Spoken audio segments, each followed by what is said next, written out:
life is great.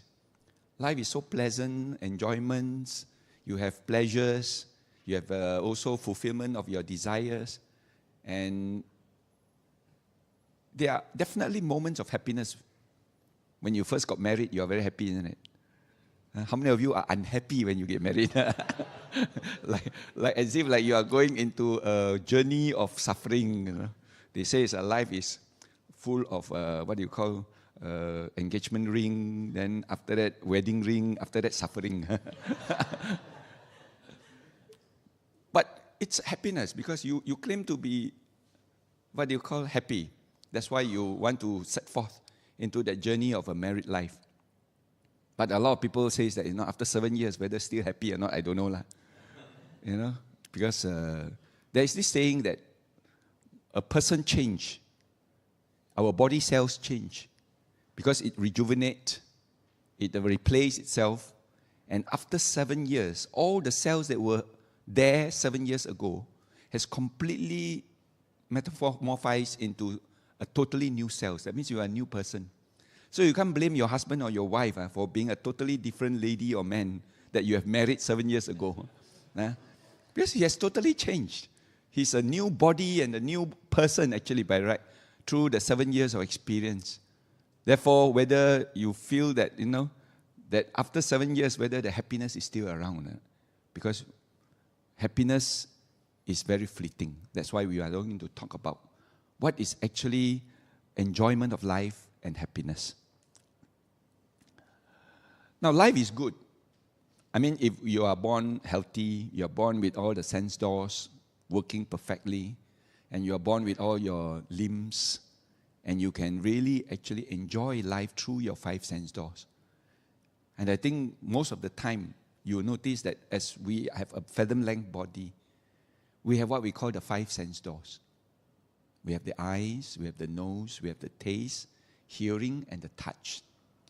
And these are the 5 sense doors that allows us to enjoy the world. Music, beautiful, fragrance, sweet, smooth. Now imagine if we don't have these 5 sense doors, there's no such thing called color, there's no such thing called music, there's no such thing called fragrance. Therefore, we actually enjoy this world through our 5 sense doors. And of course, sometimes when we are born without one of them, the eye, you're born blind, then you are compensated by being more sensitive and more acute in your sense in the other remaining sense doors. So people who are blind, then their hands are more acute, their ears are more acute. Or when you are born deaf and dumb, then you become more observant. You watch the lips of your fellow speakers, and you developed your senses and modify them and improve on them depending on where you are lacking. But all in all, we are actually enjoying the world through our 5 sense doors. And we all know that the moment you use your 5 sense doors, then you are also subjected to certain disappointment or certain unsatisfactoriness. But let's go into life is good. So you have a good life, you have good health, you have enjoyment of certain times in your life. When you go for holidays, life is good. When you have money, life is good. When you drive a Mercedes, also very good. And when you can actually travel first class or business class, hey, that's enjoyment of life, man. After all, life is worth living after all. And sometimes, of course, we feel that, that we want to continue enjoying this. So we have to struggle hard, we have to work hard, we have to sustain it, we have to continue to propagate it. But at the end of the day, whether this lasts or not, that is the big question mark.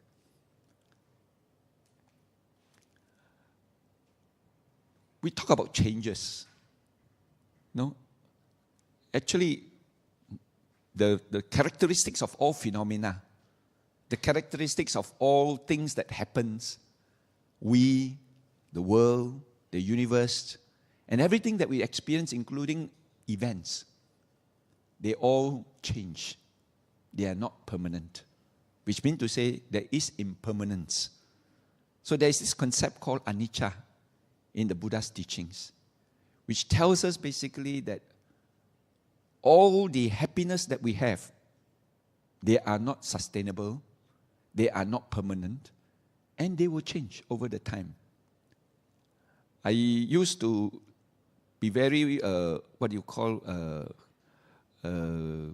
deeply learned by the fact that Ajahn Brahm mentioned something about a concert. He said when he was young, he was actually very much interested in concerts, rock concerts, beautiful concerts in London. And every time when he goes to the concert, he actually thoroughly let himself go, and enjoyed thoroughly the concert. And he was actually having fun. He was actually having a lot of enjoyment.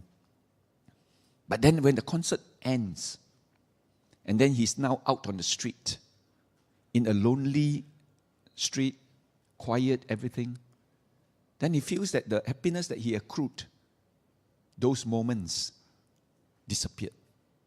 And now he's back to his usual self. He's back to his loneliness. He's back to his world, which is no longer full of joy, full of happiness.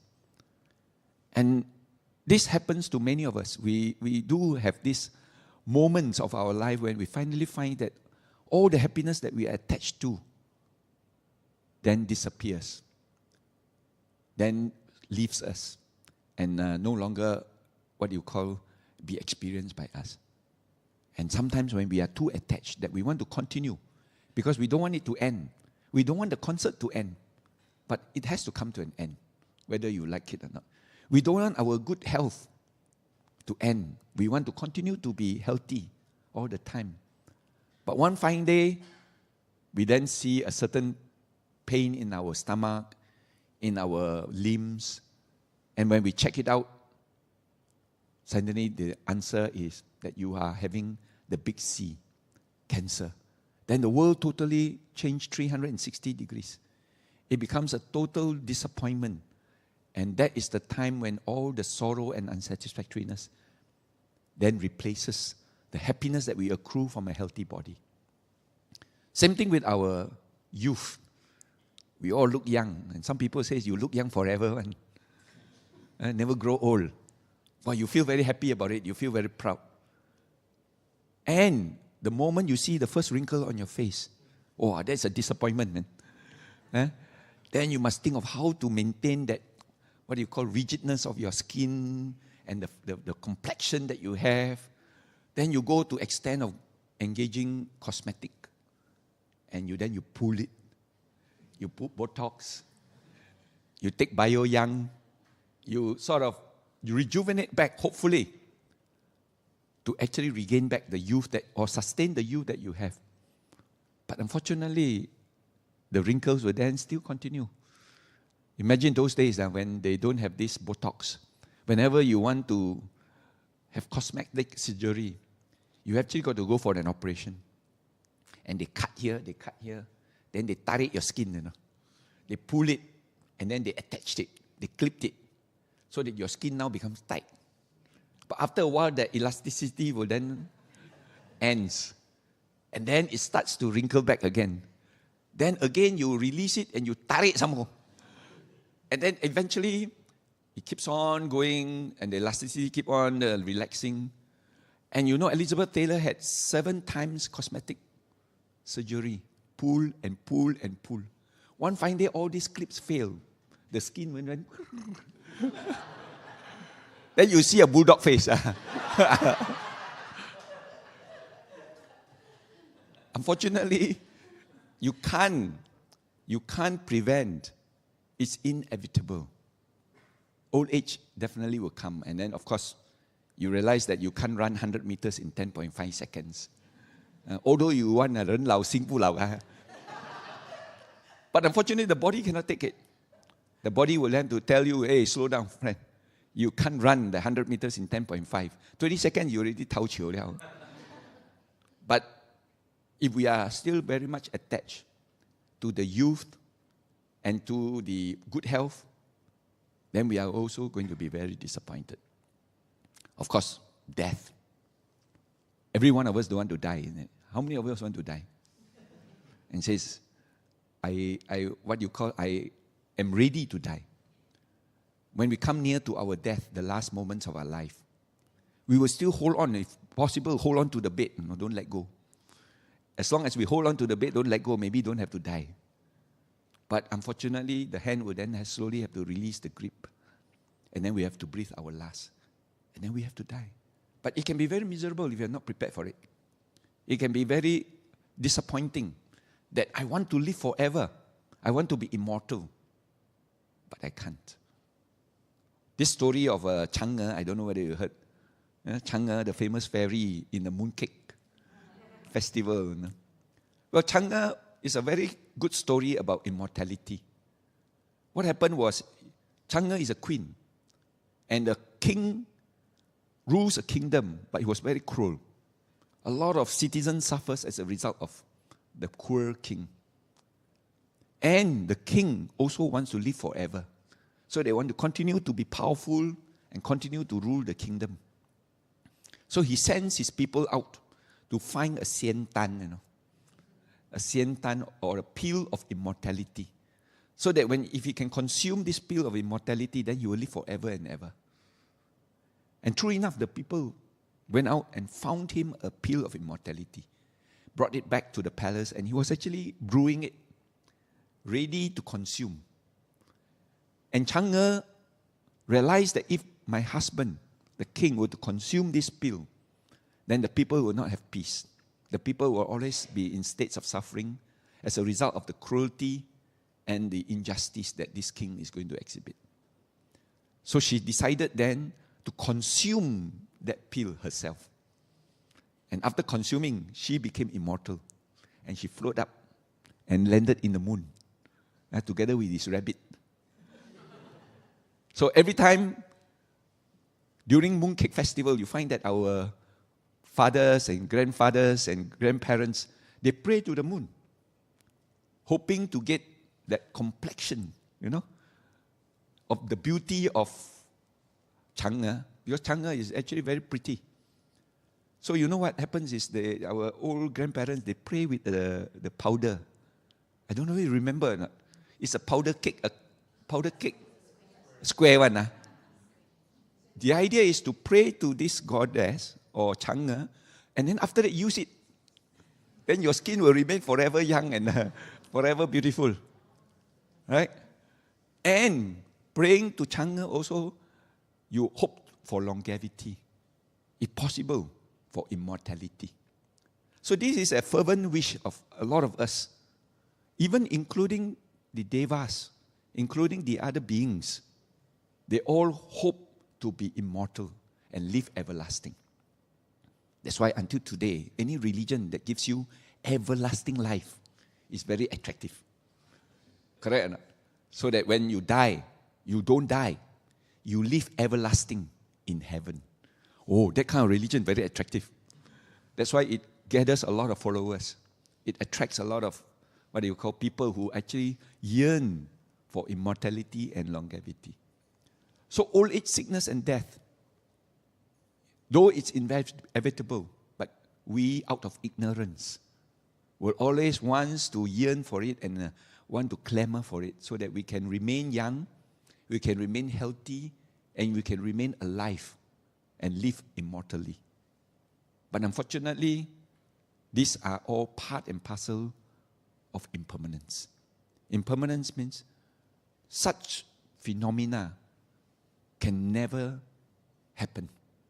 It's inevitable that we must grow old, we must become sick, and we must die. It's a natural process.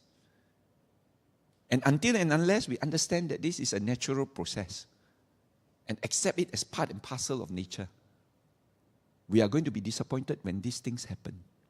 We are going to be miserable. We are going to have unsatisfactoriness in our life. That's why we say we are going to have dukkha. Then happiness that we enjoy in this world suddenly comes to a stop, like the concert has just ended. And then we are back to our loneliness. So a lot of religion also try to cover it up on all this truth about the inevitables of life, about the unsatisfactoriness of life, by making you sing song having lots of fun, a lot of interaction, and enjoying yourself in congregations. And then you say that is religion, which means to say you forget about these ills and suffering of the world. So happiness is such that you tend to enjoy while you can. But it is not wrong. You can enjoy it while you can. It's like the story of this man who happens to fall into a pit. But as he was falling into the pit, he caught hold of a twine. And as he was holding onto the twine, he didn't fall to the bottom of the pit. But when he looked down at the bottom of the pit, they were all very poisonous vipers, hissing away, waiting for him to come down. And at the top, there were few big mice, the tikus, who was nibbling away at the vine that he was holding on to. So now when he looked up, the mice is actually nibbling away. But when he looked down, the vipers are hissing away, waiting for him.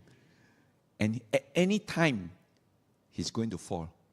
But meantime, from a tree branch, there was this honeycomb, full of bees and dripping with honey. And the honey was dripping. And he gets to what you call put his tongue out.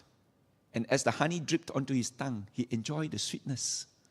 He enjoyed the good taste of enjoyment of honey.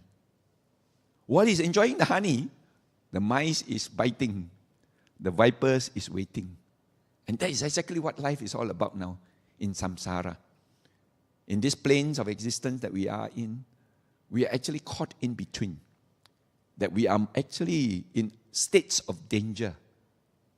But we never realized it because we are still in our episodes of enjoyment and fun and happiness.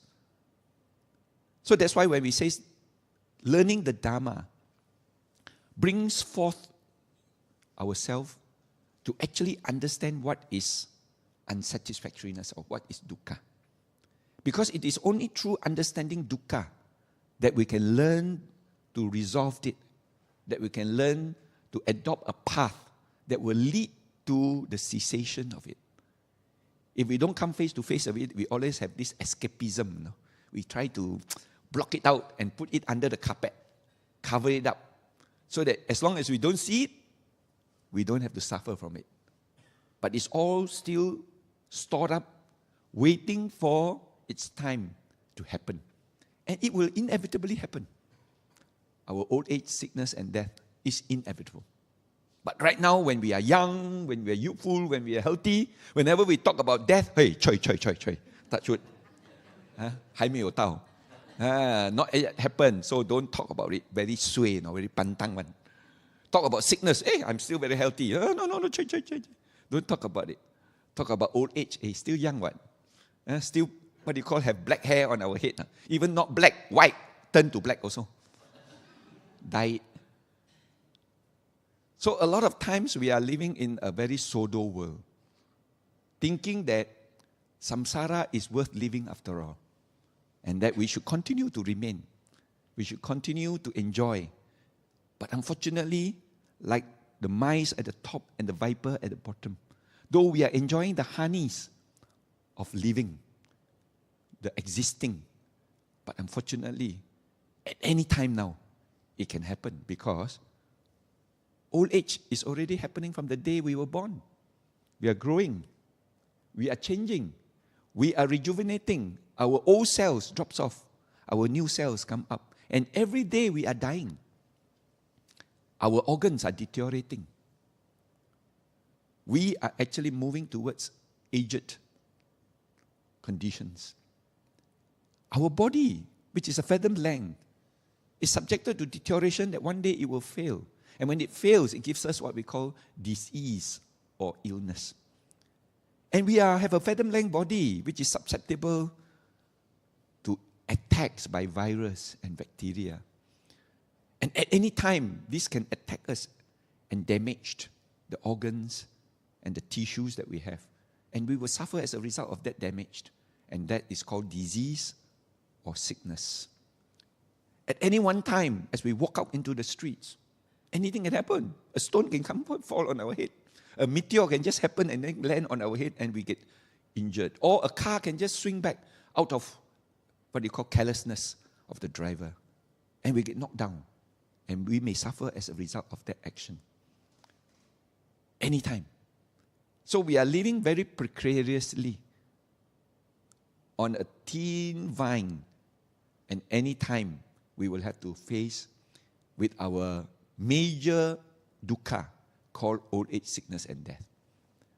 And that was the reason why the Buddha was very concerned. And he feels that time is very short in order to find an answer, a resolution, so that we will not have to grow old, we will not have to become sick, and we will not have to die and suffer from this major dukkha that we are experiencing. Now we have to differentiate between happiness, which is permanent, and happiness which are impermanent. There are happiness, and we call them fleeting happiness. Fleeting happiness is when you tell, as a young boy last time, I used to tell my father, no, Dad, if you can buy me a bicycle, I will be the happiest person. And the father, being kind enough, then bought me a bicycle. New bicycle. Everything shining. So I will sit down beside the bicycle with a piece of cloth. Slight speck of dark also cannot. Must polish. Must brasso. Must, what you call, the rim must be shining. The tires must be clean from mud. Each time I use, come back, must wash. That I do every day for the first week. After 1 month, maybe once a week. After 1 year, once a month. After 3 years, I think maybe once in 1 year or once in 2 years, the bicycle never get washed. The happiness that we accrue from owning the bicycle new slowly dissipates away. It is what we call fleeting happiness. And fleeting happiness happens to everybody. When we first get married, we are very happy. 7 years later, may not so be happy. The happiness that we had at that moment in time, thought it would last. But we get disappointment along the way. We never realize that our husband snores so much. We never realize that he has some bad habits. We never realize that he has, what do you call, a lot of ill manners. A lot of times, husband and wife always got Cold War. You know, Cold War. 不要跟讲话. Don't want to talk to each other. So, these two, what do you call, giants, don't want to talk. So, how do they talk? They talk through their children. Tell your father, the rice is ready. If you want to eat, go and eat. And the father was sitting opposite only. And the father then tells the son, tell your mother, I eat already. Then the poor child, looking left, looking right, hey, hello, you should be talking to each other. Why talk to me? Cold War. But a lot of time when Cold War like this happens, it happens in a lot of couples. So what do? Usually it's the man who has to give up. The woman, very stubborn one. So usually the man will then have to say, let's end this Cold War. So got to jolok a bit. Hello, why are you so angry with me? Tell her. If you don't tell her, how do I know? Tell her exactly what did I do wrong. Of course, the woman refused to tell initially. No, I don't want to tell. I still want to angry with you. Until one day, then the wife will then say, okay, you know why I'm angry with you? Because you dig your nose in front of all my friends. 哦，原来是这样。哎呦 ，OK 啦 ，OK 啦。Next time don't dig the nose anymore 啦。Over a little misunderstanding, it can derive into a Cold War. So that kind of situation can happen. The happiness that we accrue when we are happy with each other can turn into sudden what you call unhappiness with each other. And if we don't check it, it then dwells and it then develops, it then what you call progressively increase. Until one fine day, unbearable, cannot live with you anymore. Then have to put a stop to it, either divorce you or separate with you or live separately. And there are many cases which happens from little incidents when they were very happy until they are no longer happy. Initially they say, 我爱你, 我爱你. After that, 我恨你，恨你到骨头啊。Until you hate the person until the bones. Imagine you can do that or not. Where is that happiness that you had? Where is the love that you have accrued? It's fleeting. But permanent happiness is no longer called happiness. We use this word called bliss. Bliss comes when it is unconditioned.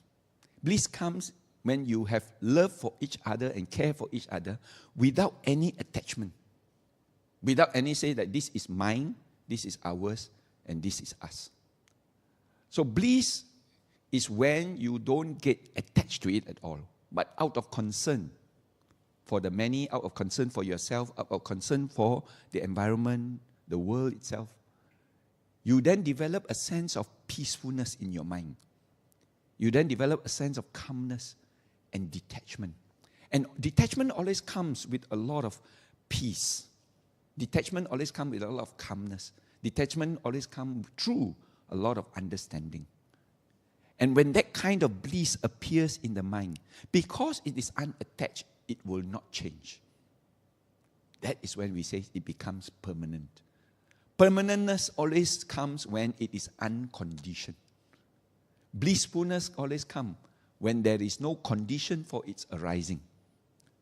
And when you achieve that, then you are in a blissful state.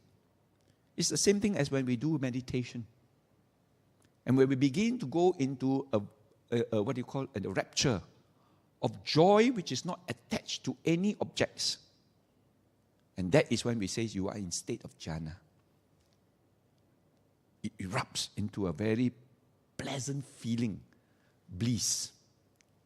And when that bliss itself, it's very pleasant. And it's very happy, it's very peaceful, and it's very calm. Of course, when we talk about samsara, we always say that you must have the yin and the yang. If you don't have the evil, you don't have the good. You don't have the happiness or the unhappiness, then you don't know what is happiness. So the yin-yang principle is actually one of the conditions for us to understand so that we can then come out of it. They always say that Buddha appears in Jambudvipa, which is India. Why India?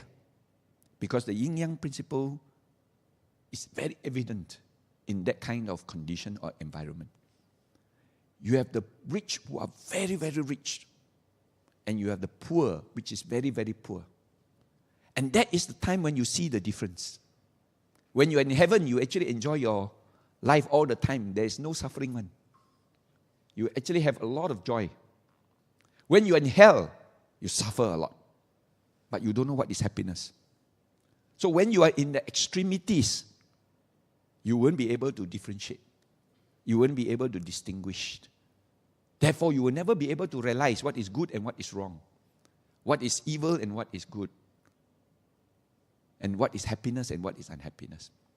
That's why in India itself, if you go there now, you can actually see the extremes. I remember when we were checking into the hotel, it was a 5-star, maybe 6-star for that matter. And when we check into the hotel, we enter into the hotel, we have to go through the slums. Because most of the slums occurs outside. And you see people crawling on the streets, begging for your food. And at the same time, they were actually in distress, in pain, and the squalid accommodation that they are having is actually lean to very, made of paper, cardboards. And they live like this. Very poor, very hungry, a lot of dukkha. But the moment you step into the hotel and into the lounge, into the restaurant, there was a wedding. We saw the wedding. And the wedding, there were music. And then the groom came on his white horse. And you can see the chain that he was wearing was round and round like China now. If you see some viral pictures of the Chinese wedding, in China. They were wearing lots of chain and the bangles, the earrings, the rings, every finger also got ring. And on a white horse, be decked with a lot of jewels a lot of decorations. And he come, and he went towards the bride. And poor bride, I think she could hardly walk. She sat there with all the bangles from here right up to the arm here. And the chain until his neck also cannot lift up. The amount of gold, even on the ears, not only on here, no, here. And the food that is piled on the table for the wedding reception. The rich, extremely rich.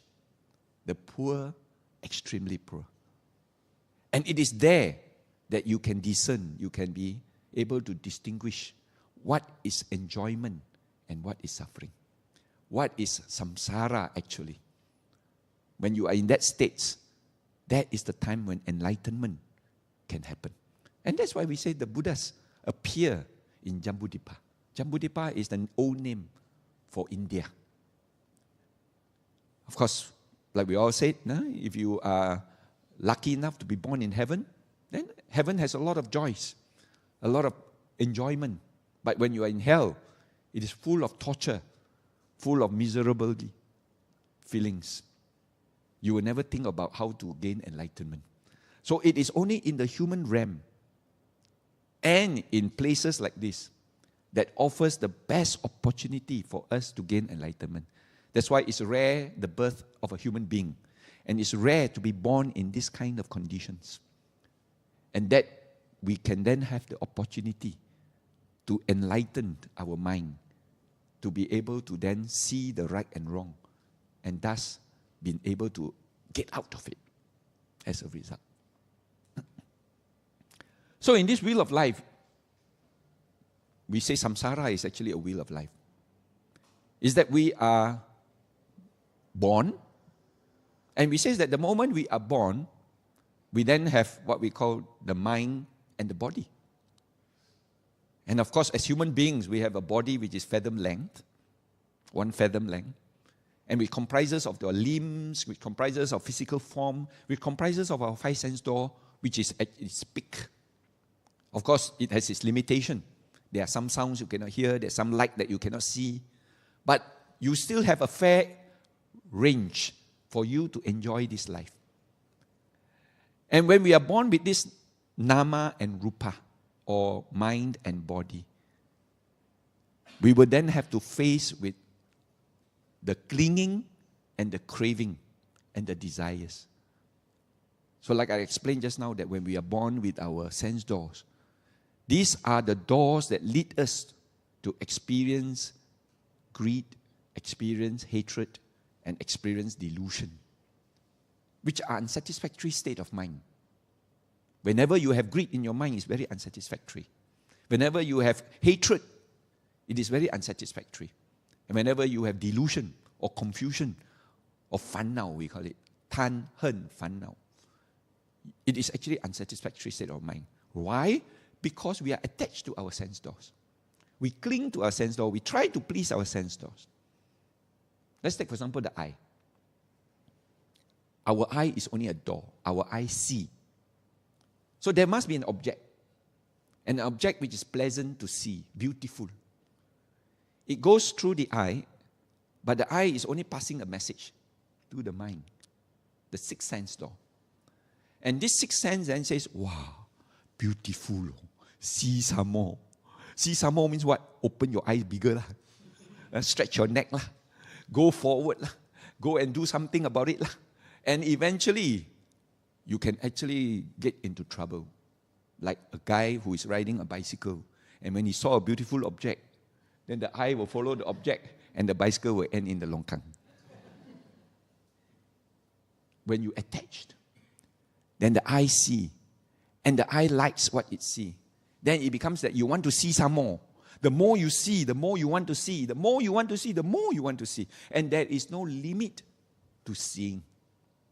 And that is called greed. Greed means there is this continuous want and continuous desire to try and please it, and you're never satisfied. Of course, there is an unpleasant object, very ugly object. It comes through the mind, eye, and the eye passes to the mind, and the mind says, don't see, go away, object, go away. But that object has every right to be there. It appears there and show it to you. So therefore, you want it to disappear, you want it to end, but it doesn't. You turn into anger. You turn into hatred. And you want to destroy it, you want to kill it, you want to remove it. You must do something about it. And the more you try to do it, the worse it becomes. It's like, hatred will then leads to further hatred. An eye for an eye makes the world turn blind. It's like Palestine and Israel. Today I bomb you. That means Israel bomb Palestine. Palestine said, you bomb me. Now I bomb you. Then Israel said, you bomb me some more. I bomb you some more. Then eventually they keep on bombing each other until today still bombing. And it's like in the early days, we have this sword fighting. This man and this man had a sword fight. So they tang. Then one man killed the other man. So this man died. So what happened? The son of this man. You killed my father. Now I must challenge you. I must fight you. Tang. And then kill the other man. Then the son of the other man says, you killed my father. Now I must kill you. Then the son of the son killed the other son. And the son of the other son killed the son. Tak boleh habis lah ini cerita. That's why Usiap Pen many episodes. Until chapter 80, still continue. And you so engrossed with it. Wow, very nice to see. Enjoying until your eyes also bengkak. Watching the episodes and episodes. But the moral of the story is that hatred is not overcome by hatred. It's only by love alone that you cease, you stopped it. But as you get engrossed and get attached and desire for it, that is when it continues and continues. And it is a very unsatisfactory state of mind. Now, you have a pleasant object and an unpleasant object. Both come same time. Say whether to see some more or not to see some more. Whether to do or not to do. Whether to go or not to go. Whether to accept or not to accept. You become very confused. You become very deluded. We say fun now. When your mind is in state of delusion and fun now, you think satisfactory or not satisfactory.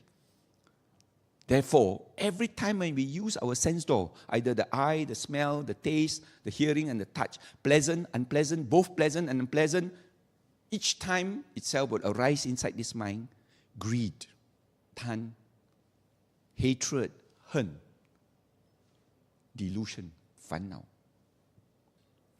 And these are our unsatisfactory. And we live in like this. And the reason why we have this fathom-length body to suffer as a result of this unsatisfactoriness is because we are born. Correct? If you are not born, then no sense door.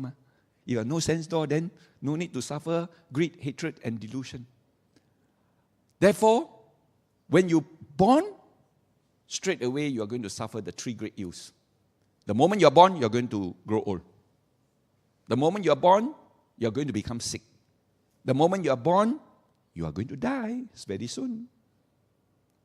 So old age, sickness, and death arises because you are born. And why are you born? Ask yourself. Why are we born? It's because we never end our previous birth. Because every time when we are about to die, we want to crave to live again. Craving for existence. Bhava tangha. That means when you know that you're going to die, I don't want to die, I want to continue living, please let me live. But that force itself, that disturbance itself, that craving inside the mind will then be like what we call an electromagnetic force that forces this transmission out, an unending transmission with a frequency, with a wavelength, which is always received by a receiver. Whether you like it or not. Because your mind is not settled, your mind is not blissful, your mind is not in states of equanimity. So therefore, every time when you transmit that mind out, if you still have that craving to exist, there is always a frequency. There is always a wavelength.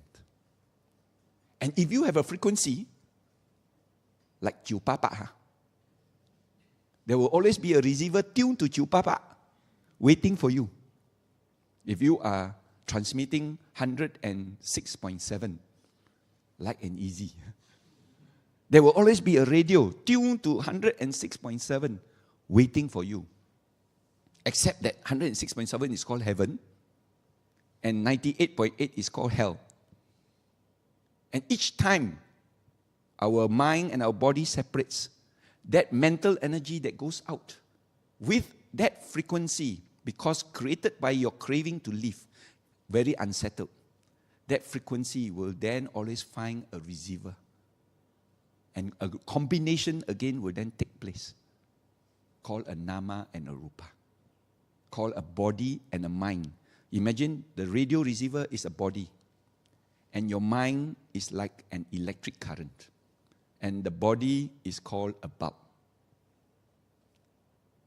As long as there's a combination of a bulb and an electric current, it is a lighted bulb.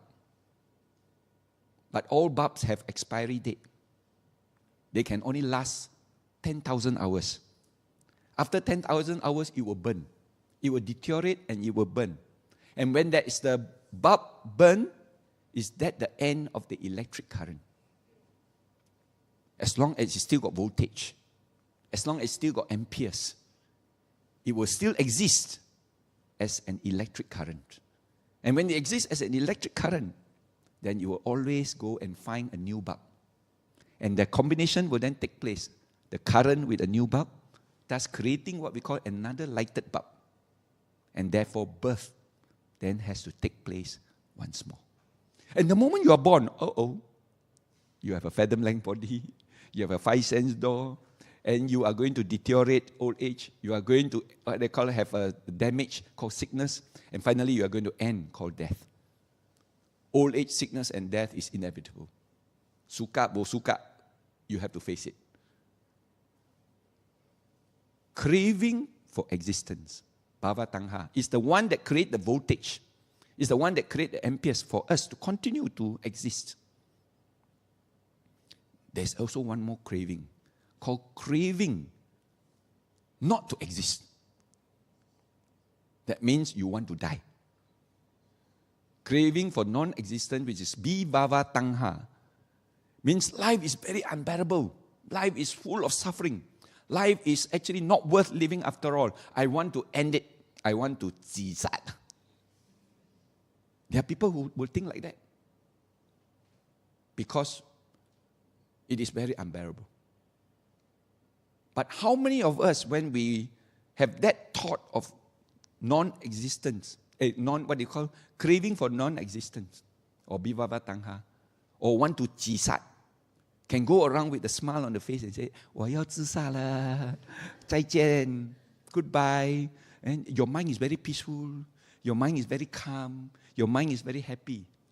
Oh, our mind is going to be very miserable. Our mind is going to be very remorseful. Our mind is going to be very depressed. Our mind is going to be very angry. Our mind is going to be very disturbed.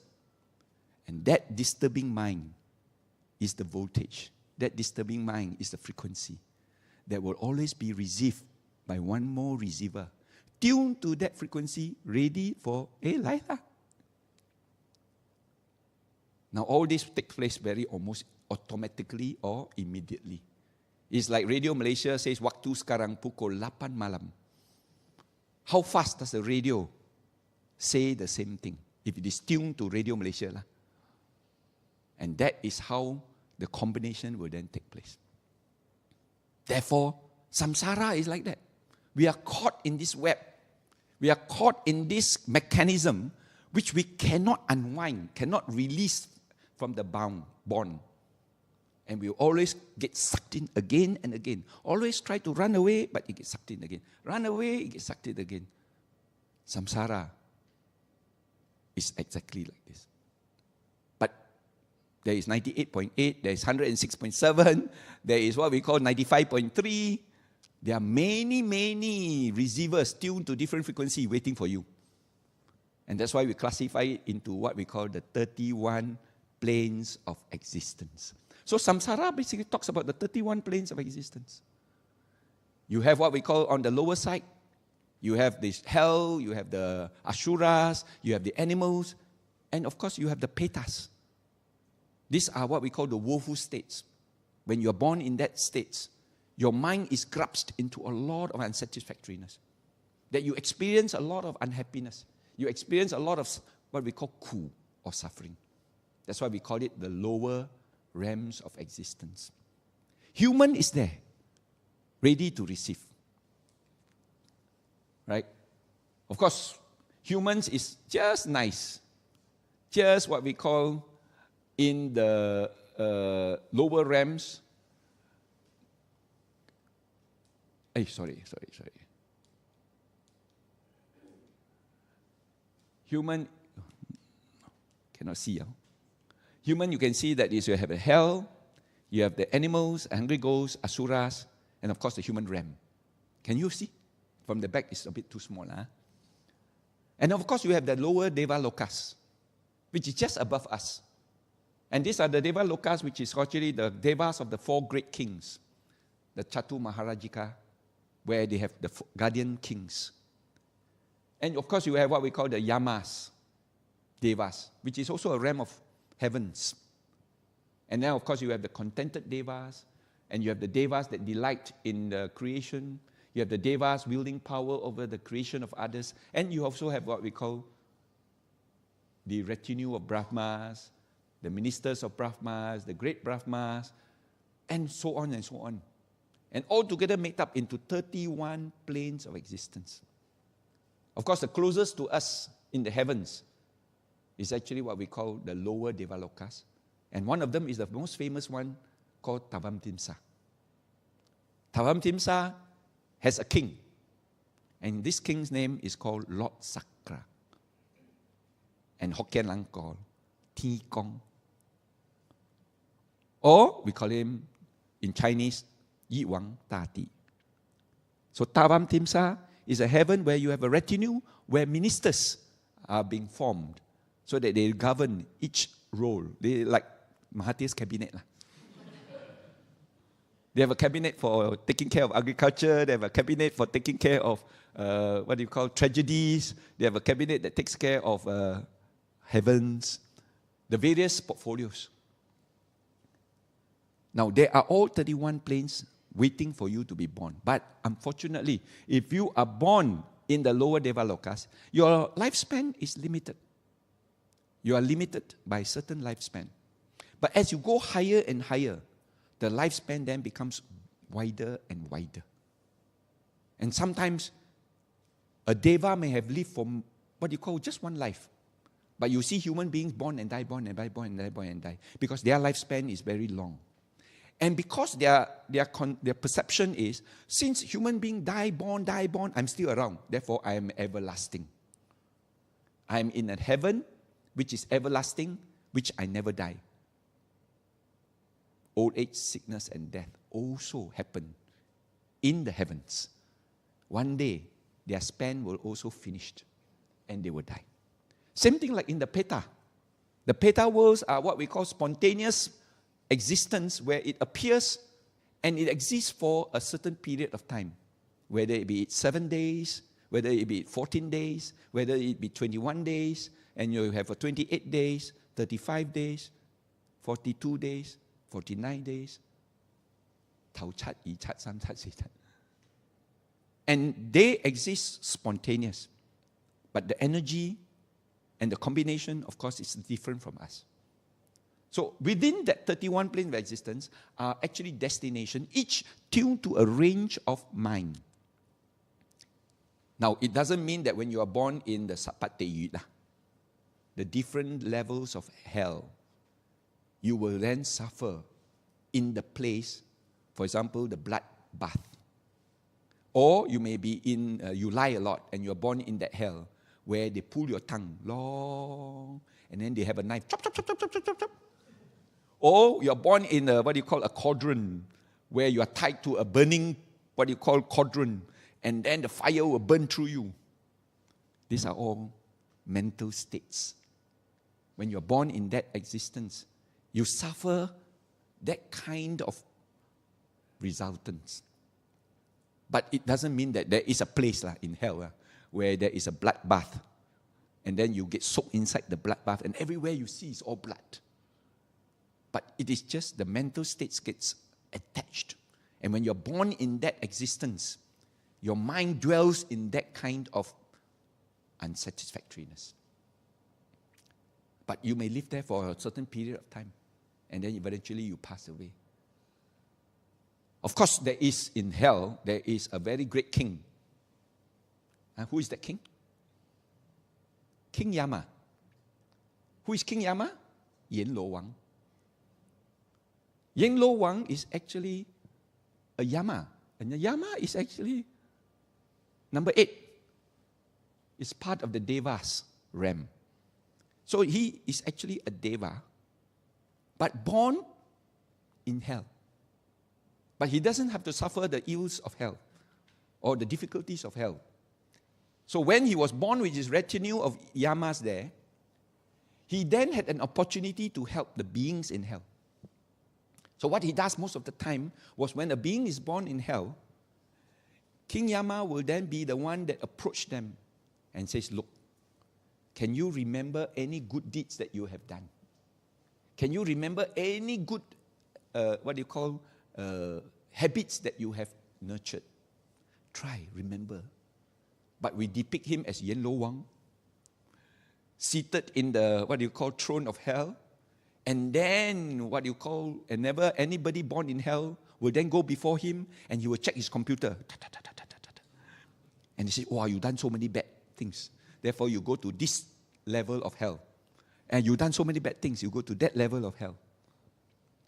So he is not a hell being. He is a Yama. He is actually born in hell to assist the suffering ones.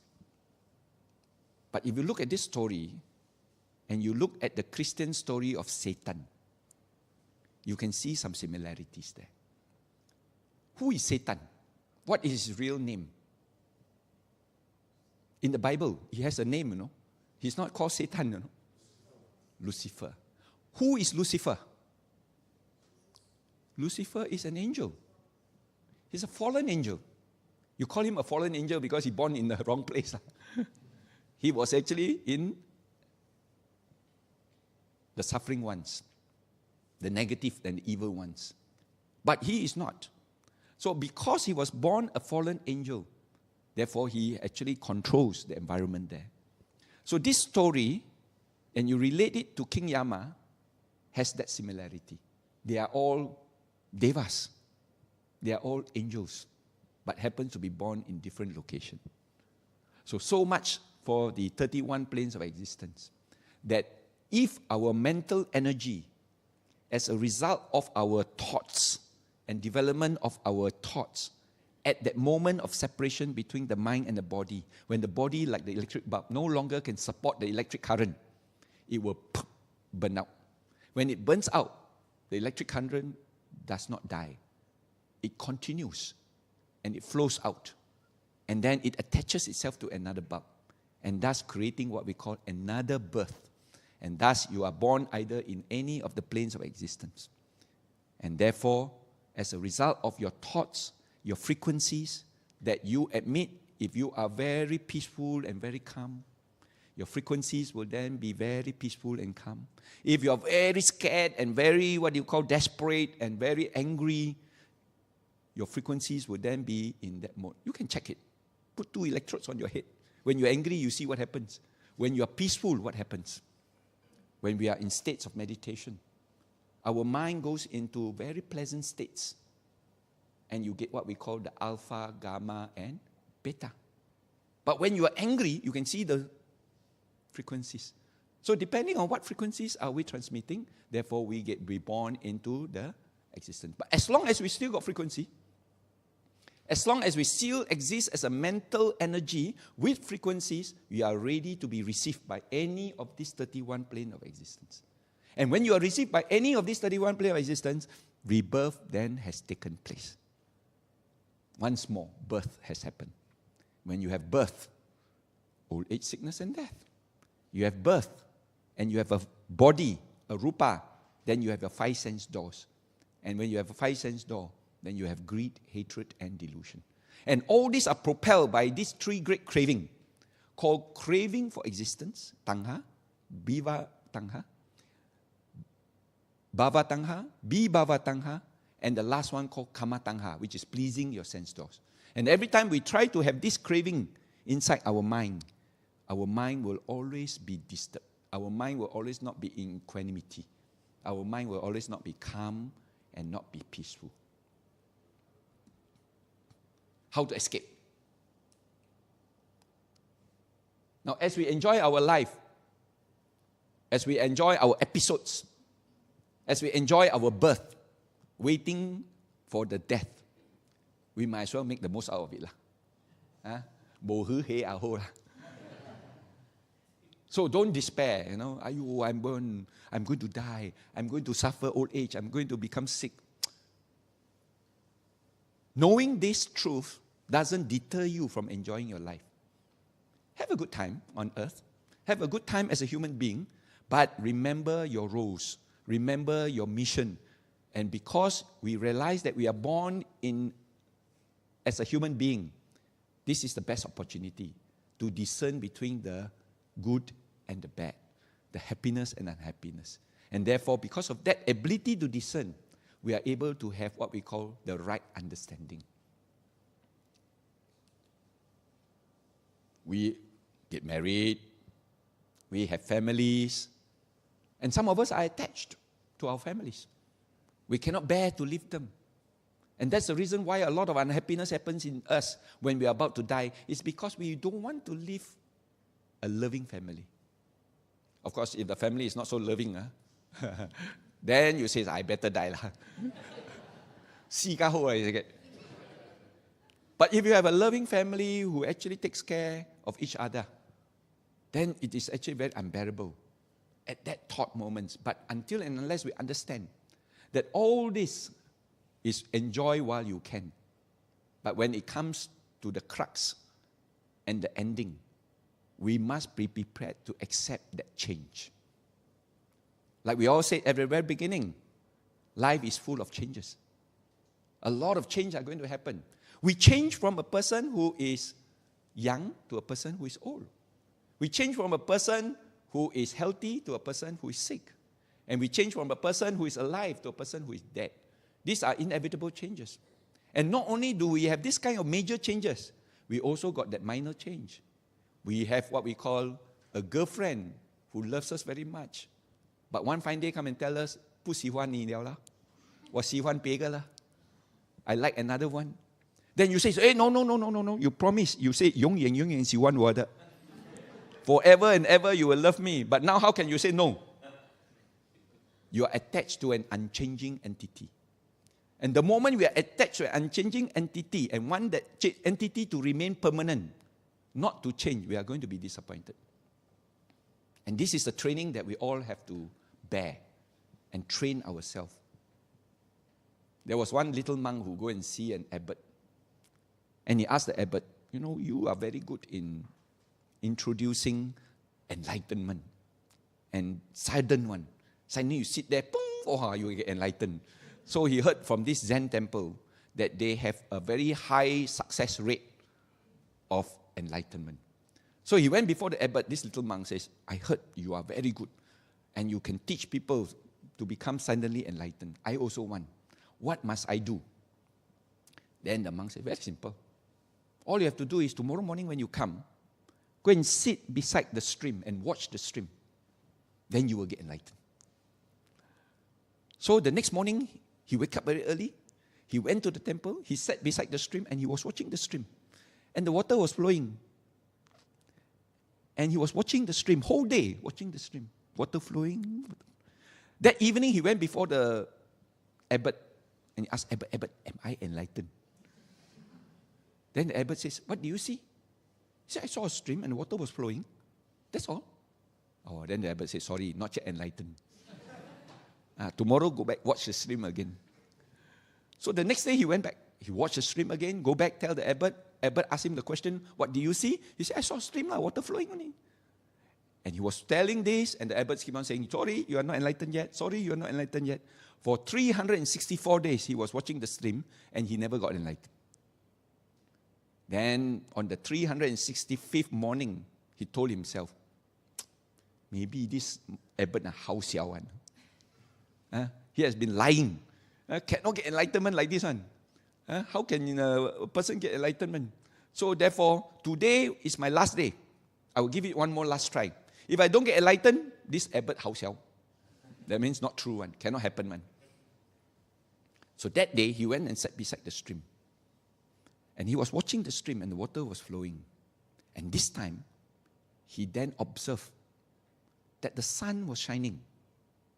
And as the sun was shining onto the rippling water, it reflects patterns like diamonds appearing on the water.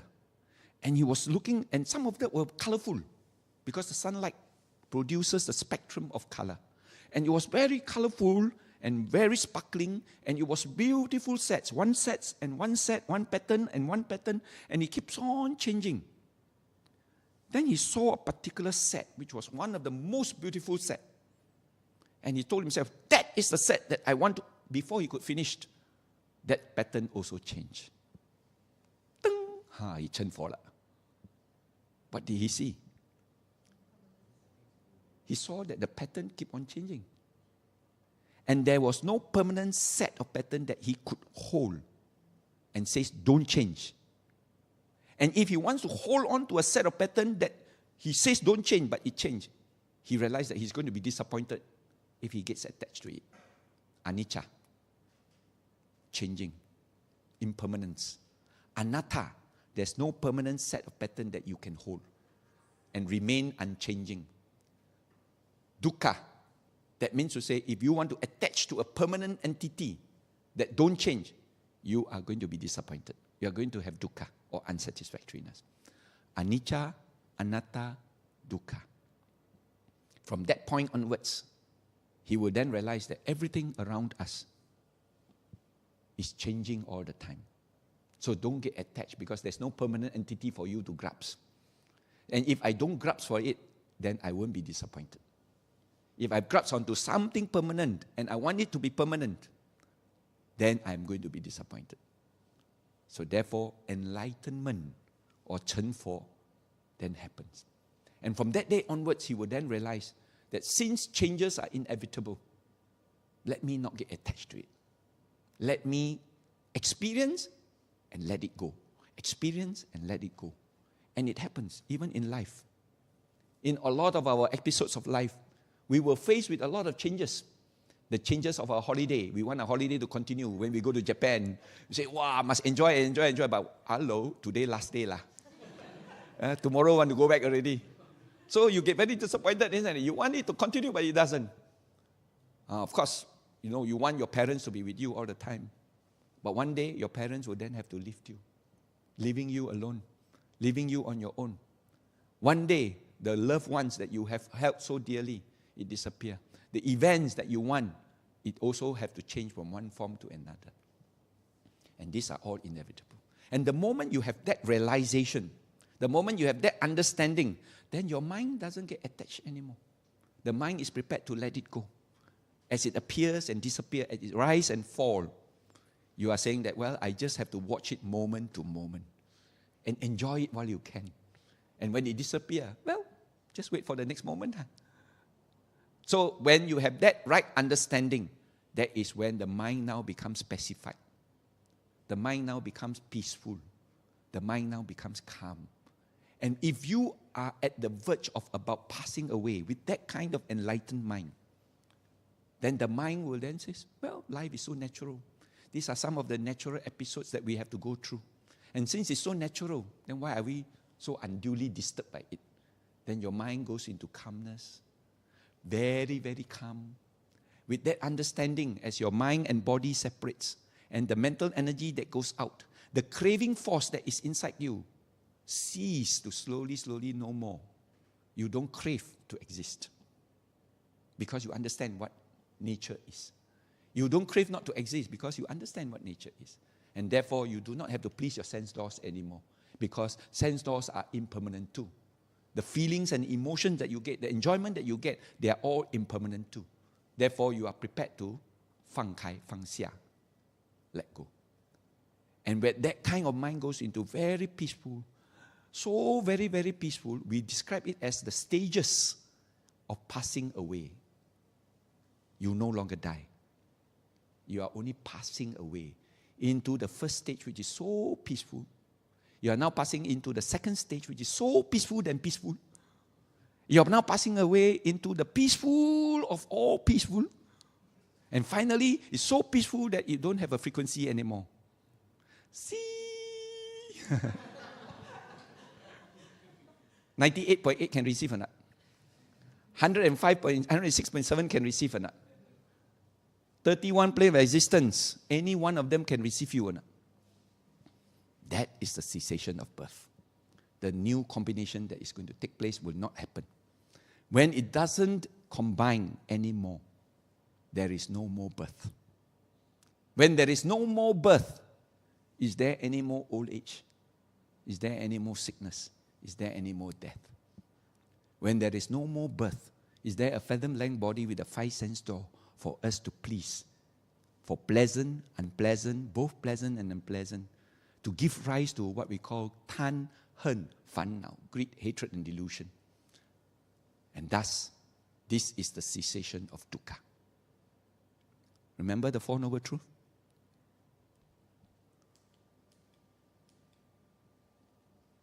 First is dukkha. There is unsatisfactoriness. Second Noble Truth says, can you identify what causes this dukkha? So the cause of dukkha, in this case, is craving. Craving to please your sense door, craving for existence, craving for non-existence. If you cease from this craving, eradicate this craving, there is no more craving, there is no more cause. Then you have ceased from the cause. And if you cease from the cause, is there any more arising? If there is no more arising, then there is no more birth. Ni, no more. Varna, become. That means no more become. No more birth. No more arising. No more existing. But when some people hear this, very scared. Oh, do you mean to say that no more? Finished, cease to exist? Don't worry, if you think like that, you continue to exist. Because you crave for existence. You have not ceased from craving. Correct or not? So if you have not ceased from craving, continue lah. You have your birth, then you have your old age, sickness and death. You have your dukkha or unsatisfactoriness that will arise in your mind. So samsara basically talks about this cycle of birth and death that we are caught in. And in order to get out of it and cease from it, the only way is to reduce and eradicate the craving inside our mind. Of course, Suma ini senang cakap tapi susah mau buat lah. He say, everybody say, cease from craving lah. Okay, from today onwards, no more craving. Got beautiful things to see also, never mind, I don't want to see. Can or not? You go shopping, look at the handbag. Wow, handbag, very nice. Today, don't buy. Tomorrow, say, I think must buy lah.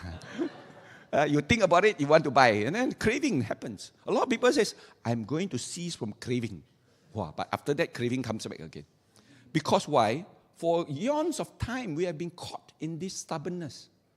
This frozen craving is already there, stubborn.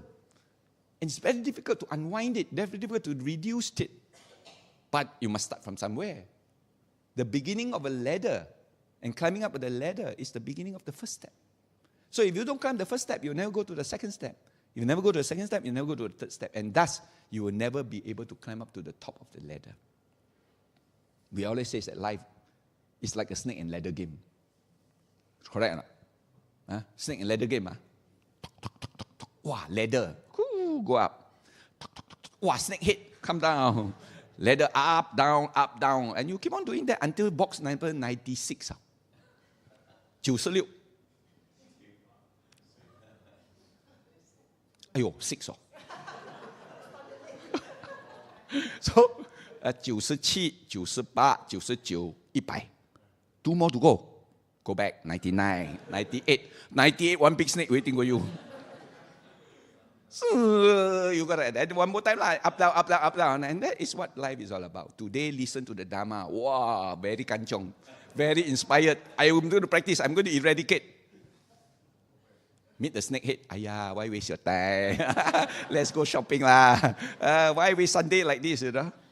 Up, down, up, down. It's like, sometimes we get glimpses of renunciation. But unfortunately, we never got into the motion of starting to eradicate.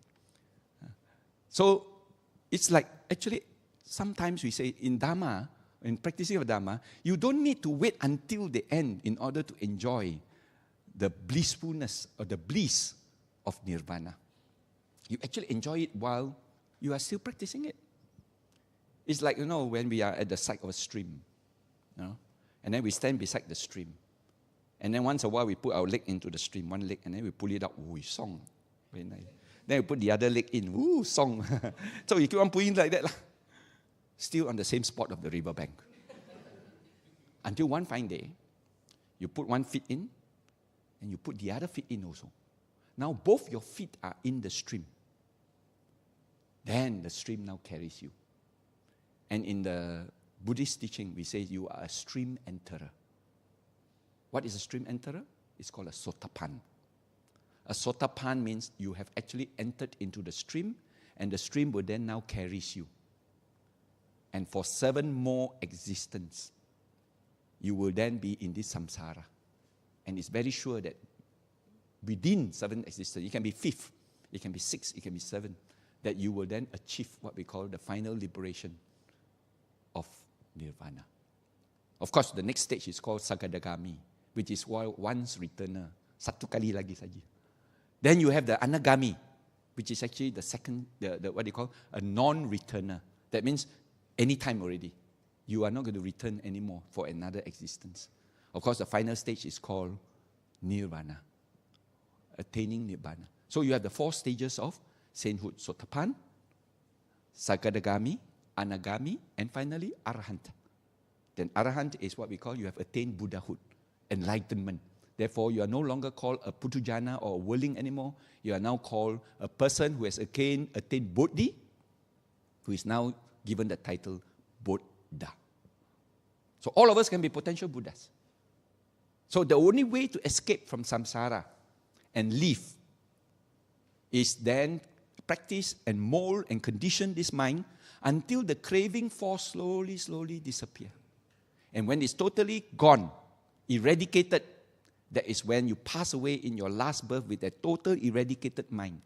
That mental energy then ceases to manifest and form again. But energy is neither created nor destroyed. What happens to the mental energy? As long as it doesn't have that voltage, as long as it doesn't have the ampere, that electrical energy will cease to be electrical energy. But it will then be transformed into wind energy, into heat energy, into water energy, into other forms of energy, except if it doesn't manifest as electrical energy, it will never light up another bulb. Same thing with the mind. As long as this mental energy doesn't have that craving, that voltage, then it will not manifest again as a mental energy to combine with another rupa to then create what we call a birth. Therefore, that mental energy then ceases and transforms into natural energies like what we experienced. So therefore, when we say the only way to live is to be able to achieve enlightenment by being able to have the right understanding and then eradicate our craving once and for all. But meantime, while we are still here, while we are still having the fathom-length body, enjoy lah. If you want to drive Mercedes, drive lah. You want to go and see show lah. You want to have a family lah. But at certain stage of our life, we may realize that, well, time is right for me to go for the last lap. We are in a 400 meters track. We have already finished 300 meters, enjoying every step of it. But now coming to the last lap, and to the last stretch. Let us now chia you a bit and then go forward and reach the finishing line. Whether we are fast, whether we are slow, depends. Don't compare. Don't every time when we meditate, we turn our eye, look left, look right. Wow, this fellow meditates so hard and so well. No, I still struggling, still having a lot of pain here, pain there. We cannot compare. Every one of us have our own capacity, depending. Some of us are ready to renounce. Some of us are not ready yet. But it doesn't mean that we cannot tread the path of Dharma. We can then tread in our different capacities, support each other, and in a sasana, in a community, we then hope that one of us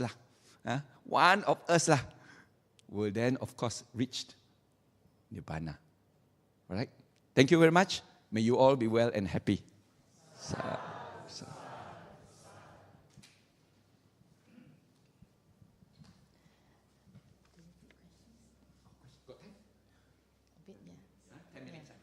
Any questions?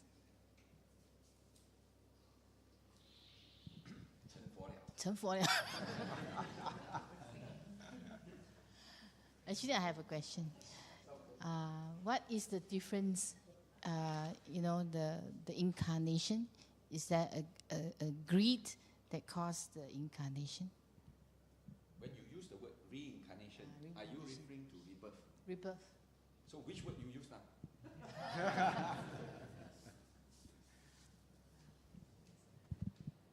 We must differentiate between these two words. One is called rebirth, and the other is called reincarnation. When we say reincarnation, means you actually retain the identity. You retain the likes and dislikes. Last life, you like to eat chicken backside. This life also, you like to eat chicken backside. Rebirth doesn't necessarily be so. That last life, you like to eat chicken backside. This life, you hate chicken backside. That is the difference. Which means to say you don't retain back the same entity. It's a different combination. It depends on the combination. There are many conditions for the combination to arise. So it depends on the combination, the environment. A lot of factors are involved. Therefore, you react according to the conditions. So when we have certain teachings which talks about reincarnation, they are trying to maintain the identity. That this identity will then be born as the same identity and will continue the same identity. This one will then be different. Rebirth. I'll give you a simple example. One candle with a flame. And it's burning. The flame and the candle. The mind and the body. The candle then grows shorter and shorter and shorter until the candle no longer can support the flame. No more wax already. So the flame now, in order to continue, must then be transmitted out and or transferred to another new candle. But this new candle now is made up of different materials. And the flame that is transferred then burns with different color, different intensity, different behavior, depending on the combination of the mind and the body, or the candle and the flame. But we say that, does this flame comes from the other flame? Is it the same flame? Or is it the different flame now? The answer is neither same nor different.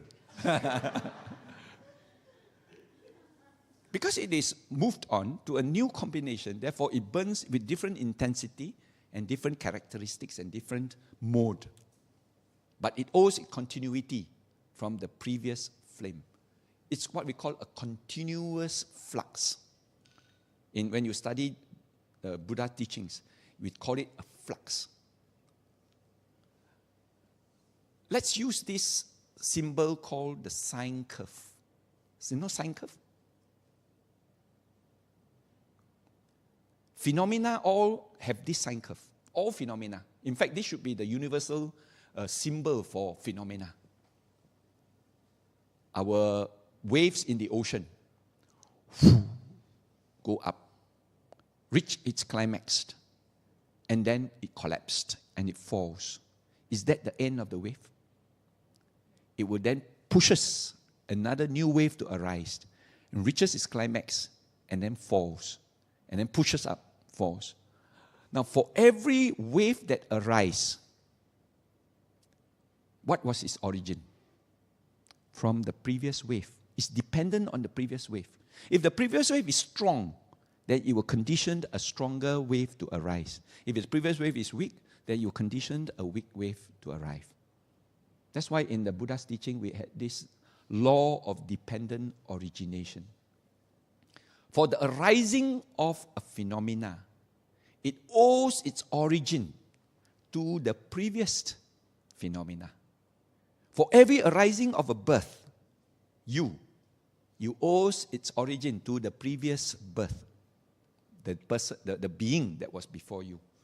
And you condition this. And you now condition the future birth.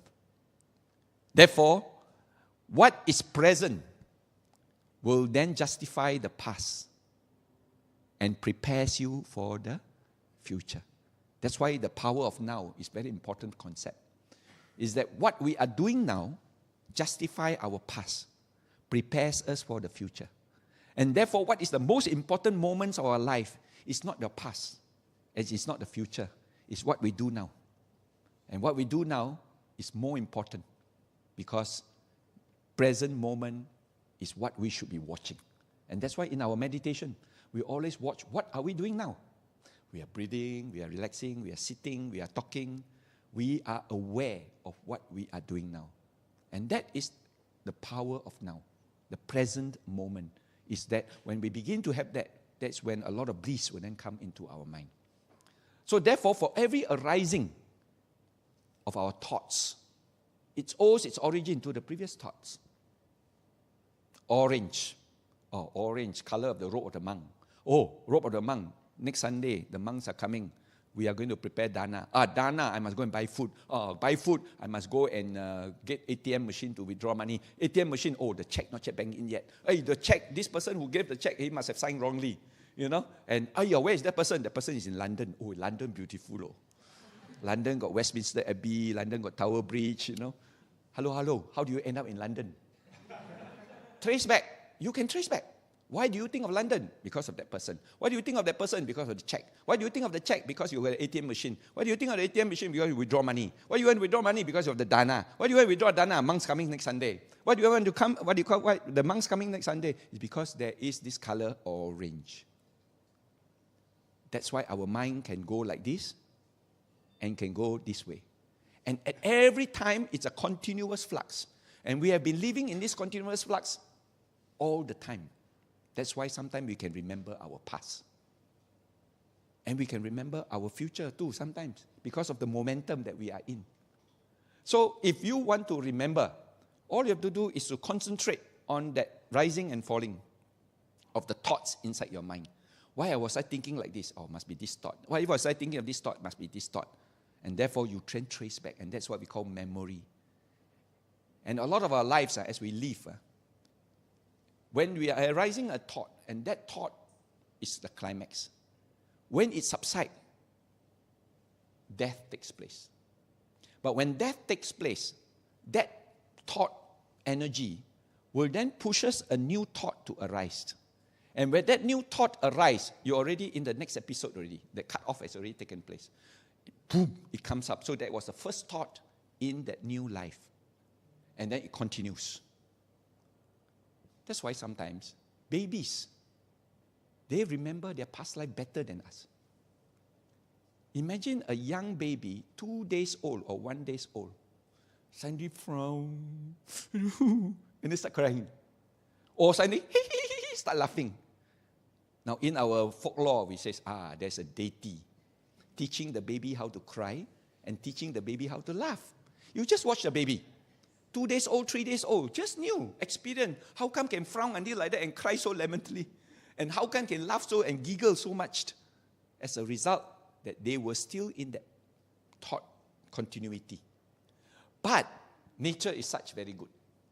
When you can remember, you cannot talk. But when you can talk, cannot remember. So that is the reason why sometimes we cannot remember our past. We cannot remember our previous lives. But if we are able to concentrate and then trace back, we will then be able to then remember. But sometimes these glimpses of the past do surface up in our subconscious mind. And then we suddenly see, hey, you look very familiar.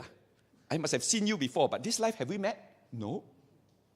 There was an opportunity before. You must have met him in the previous moments of your life. And sometimes there's this deja vu experience where we say, hey, we have all sit like this before.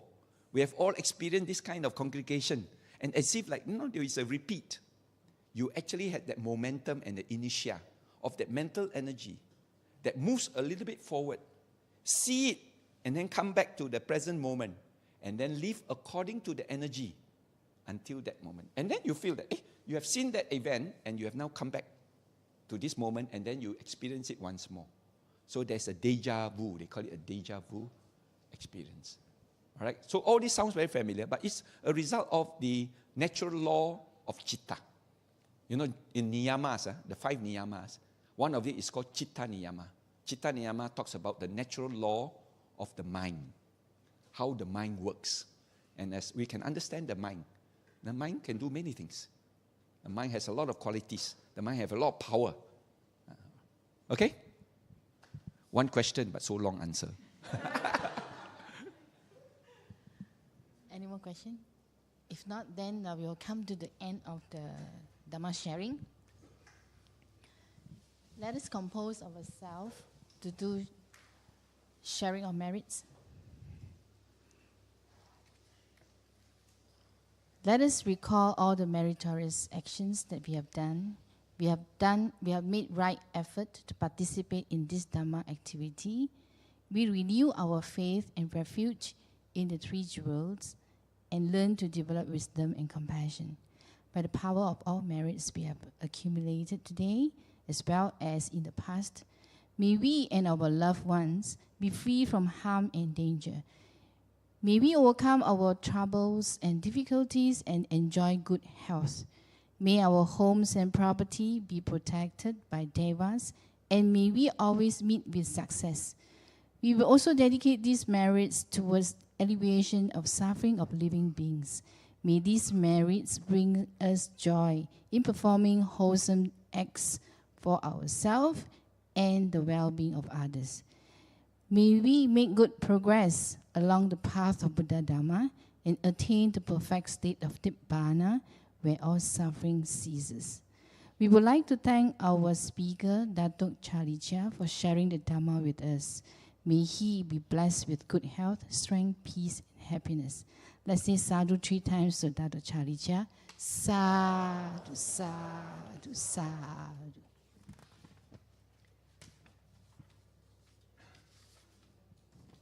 Please, let us do the closing salutation to pay respect to Buddha, Dhamma, and Sangha. Arahang Samma Sambuddho Bhagava Buddhang Bhagavantang Abhivademi.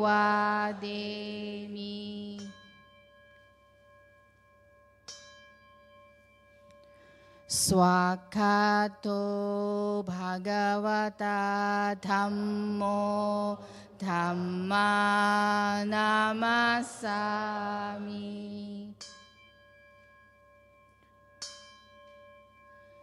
Supatipanno Bhagavato Savaka Sangho Sanghang Namami.